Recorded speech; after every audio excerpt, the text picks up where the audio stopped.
ఇలా పిల్లవాడు మధువనానికి వెళ్ళి ధ్రువుడు తపస్సు చేయడం ఆరంభిస్తే ఆ ఆరంభించినటువంటి మొట్టమొదటి రోజున త్రిరాత్రంతే కపిత్త బదరాచన వెలగపండు రేగిపళ్ళు అక్కడ ఉంటే 3 రోజులకు ఒకసారి జపం ఆపి ఆ పదార్థాన్ని తీసుకునేవాట. ఆ తర్వాత మళ్ళీ తపస్సు చేయడం మొదలుపెట్టేవాట. ద్వితీయంచ తథామాసం 2వ మాసం, మొదటి మాసంలో 3 రోజులకు ఒకసారి వెలగపండు రేగిపళ్ళు తినేవాడు. 2వ నెలలో ద్వితీయంచ తథామాసం షష్ఠే అర్భకోదిని 6 రోజులకు ఒక్కసారి లేచేవాట తపస్సు నుంచి. లేచి ఏం తినేవాడు? తురపర్ణాదిభిశీర్ణై కృతాన్నోభ్యర్చయత్ విభుం ఆకులు అలములు తినేవాటండి. ఎండిపోయినవి పచ్చి ఆకులు వీటిని తినేవాట. తిని మళ్ళీ జపంలో కూర్చునేవాట. ఒకేసారి ఏం లేకుండా కూర్చున్న మనిషి పోతాడండి. చిన్నగా మానుతూ రావాలి. ముందు పలహారం తర్వాత ఆకులు అలాలు. తర్వాత మళ్ళీ ఏం చేశాడు? 3వ మాసం రాగానే నవమే హని 9 రోజులకు ఒక పూట లేచేవాడు జపం నుంచి. అభక్ష ఉత్తమ శ్లోకం ఉపధావత్ సమాధిన కేవలం నీరు మాత్రమే తాగి సమాధిలో ఉండేవాట, జపంలో ఉండేవాట. 9 రోజులకు ఒకసారి కొంచెం నీరు తాగి ఉండడం ఎంత కష్టం అండి. మన వాళ్ళు పక్కనే పెట్టుకుంటారు కమండలాలు, తిప్పడం, కొంచెం స్విప్ చేయడం, మళ్ళీ పెట్టడం, మళ్ళీ తాగడం, పెట్టడం, ఇలా లోకంలో ఉంటుంది. కానీ ఆయన 9 రోజులకు ఒకసారి అంత 5 ఏళ్ల పిల్లవాడు ఎంత పట్టుదలండి.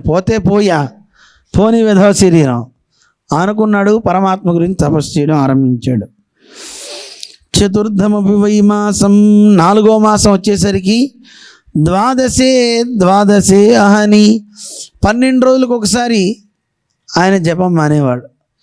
మాని లేచి ఆహారం తీసుకోవాలి కదా. ఈసారి ఆహారం ఏం తీసుకున్నాడో తెలుసా? వాయుభక్ష. ఒకసారి గాలి పీల్చుకొని అందని మింగేవాట. అదే ఆకలి తీరిపోయేదండి. వాయుభక్షణం చేశాడు. చేసి మళ్ళీ గాలి తీసుకోలేదట. అలా జపం చేయడం ఆరంభించాడు. పంచమే మాస్యనుప్రాప్తే 5వ మాసం వచ్చేయగానే ఇక గాలి తీసుకోవడం కూడా మానేసేటండి. జిత శ్వాసని గెలిచాడు ఆ పిల్లవాడు. ఎంత కష్టం అండి, చాలా కష్టం కదా. ఇలా ఉండి ధ్యాయన్ బ్రహ్మపదైకేన తస్థౌ స్థాణురివాచల చూస్తే ఇక కదలటం లేదు ఆ పిల్లవాడు. ఎలా ఉన్నాడు? గాలిని కుంభించిన తర్వాత ఒక పర్వతంలా తాను ఉండిపోయాడు. కదలట్లేదు, అసలు చలనం ఉందా ఇతనికి అనిపిస్తోంది. ఇలా అతను తపస్సు చేస్తూ ఉంటే ఆ తపస్సు యొక్క తీవ్రత అన్ని లోకాలకి వెళ్ళిపోయిందటండి. అమ్మో ఏమిటిది అని అందరూ ప్రార్థన చేశారట పరమాత్మని. శ్రీ మహావిష్ణువు ఈ పిల్లవాడి తపస్సుకి మెచ్చి తాను ఒక్కసారి అదృశ్యమైపోయాడు. ఎవరు అదృశ్యమైంది? పెరుమాళ్. అదేంటి దేవుడు అదృశ్యం అంటే ప్రత్యక్షం కావాలి కదా. ఆల్రెడీ లోపల చూస్తున్నాడు ఈ పిల్లవాడు పరమాత్మని. నారదుడు ఏ రకంగా పరమాత్మ రూపాన్ని చూడమన్నాడో ఆ రూపాన్ని కిరీట కేయూర కంకణాలతో పీతాంబరంతో ఊర్ధ్వపుండ్రధారి అయి చక్కని ఆనందంతో నవ్వుతూ లక్ష్మీ విలాస చేష్టితాలతో ఉన్న ఆ స్వామిని దర్శిస్తూ అలా ఉన్న ఆ ధ్రువుడికి ఒక్కసారి లోపల పరమాత్మ కనిపించరా. ఒక్కసారి కళ్ళు తెరిచాడు, ఎదురుగుండా కనపడ్డట. అంతే కదండి. ఈ లోపల చూస్తూ ఉంటే బయట కనపడ్డా కదా, అందుకని కళ్ళు తెరవగానే బయట కనపడ్డాడు. ఏం చెప్పాలో తెలియట్లేదు, మాట రావట్లేదు. 5 ఏళ్ల పిల్లవాడు తాను ఏదైతే మనస్సులో అనుకుంటున్నాడో ఆ అనుకున్న రూపం ఒక్కసారి ప్రత్యక్షంగా కనపడితే ఎలా ఉంటుందండి? ఏం చెప్పాలి వాడు? ఆ పిల్లవాడు ఏం చెప్పలేకపోతున్నాడు, మాట రావట్లేదు. వెంటనే ప్రార్థన చేశాట. యోంత ప్రవిశ్యమవాచమిమాం ప్రసుప్తాం సంజీవయతి అఖిల శక్తిధర స్వధాంన అన్యాంశ్చ హస్తచరణ శ్రవణత్వగాదీన్ ప్రాణాన్నమో భగవతే పురుషాయ తుభ్యం. అయ్యా ఇదంతా నీకోసమే. నా శరీరంలో ఏ అవయవం పనిచేయట్లేదు, అన్నీ కూడా మృతప్రాయమైపోయినాయి. ఇలా ఉన్నదాన్ని మళ్ళీ నువ్వు బతికించావు. ఎవరు బతికించింది? ఎవడైతే నా లోపల ప్రవేశించాడో, యోంత ప్రవిశ్య, నా లోపల ప్రవేశించి నాకు ఈ శక్తిని ఇచ్చాడో. ఎలా అంటున్నాడు ఈ పిల్లవాడు? అసలు ఒక మాట కూడా రాని పిల్లవాడికి ఈ మాట రావడానికి పరమాత్మ చేసిన క్రియ ఉంటో తెలుసునండి. కుడి చేతిలో ఉన్న చక్రాన్ని ఎడం చేతిలో పెట్టి ఎడం చేతిలో ఉన్న శంఖాన్ని తీసుకున్నట్టు కుడి చేత్తో తీసుకుని ఒకసారి అతని యొక్క కపోలానికి అలా తాకిచ్చాట. పస్పర శబాలం కృపయా కపోలే, వాడి కపోలానికి ఆ బుగ్గకి అలా తాకించాడు.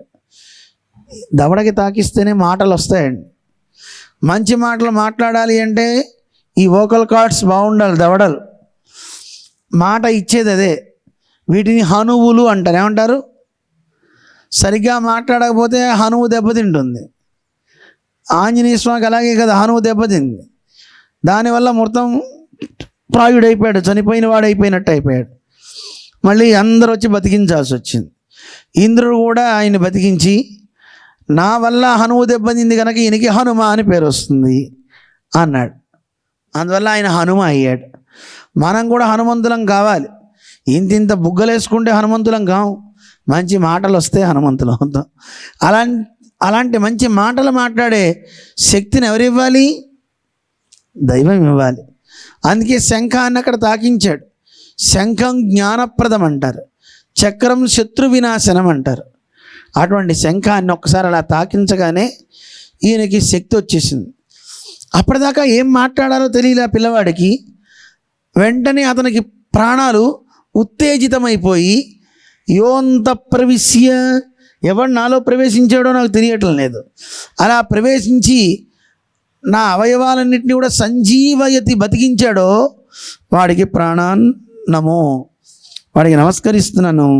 భగవతే పురుషాయ తుభ్యం, భగవతే పురుషాయ తుభ్యం నమః. ఆ భగవంతుడు షాడ్గుణ్యపూర్ణుడు, జ్ఞానశక్తి బల ఐశ్వర్య వీర్య తేజస్సులు కలిగినటువంటి ఆ భగవంతునికి తుభ్యం, ఆయన కొరకు నమః, నమస్కరిస్తున్నాను. ఏం చేశాడు ఆయన? అఖిల శక్తిధర, ఆయన శక్తికి అడ్డే ఉందండి, సామాన్యమైన శక్తి అయింది. అలాంటి ఆ స్వామి యొక్క శక్తి చేత సంజీవయతి, అన్నిటినీ బతికించేశాడు.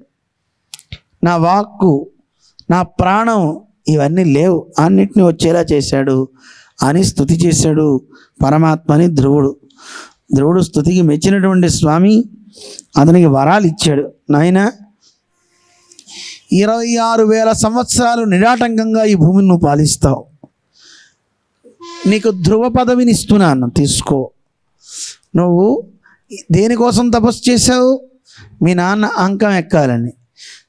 అంకం ఎక్కాలనుకున్నావు.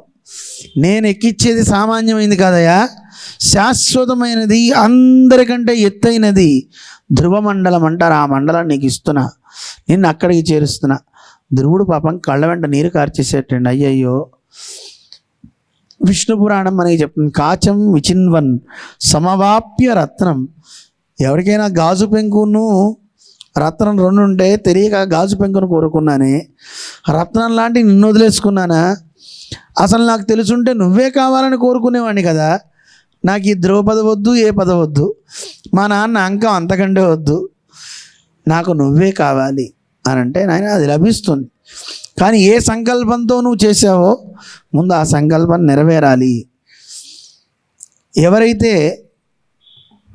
నిన్ను అడవుల పాలు చేసి ఇంత కష్టపెట్టారో ఆ తల్లి సురుచి అడవుల పాలై అగ్నిలో కారు చిచ్చుకి తాను దగ్ధమవుతుంది.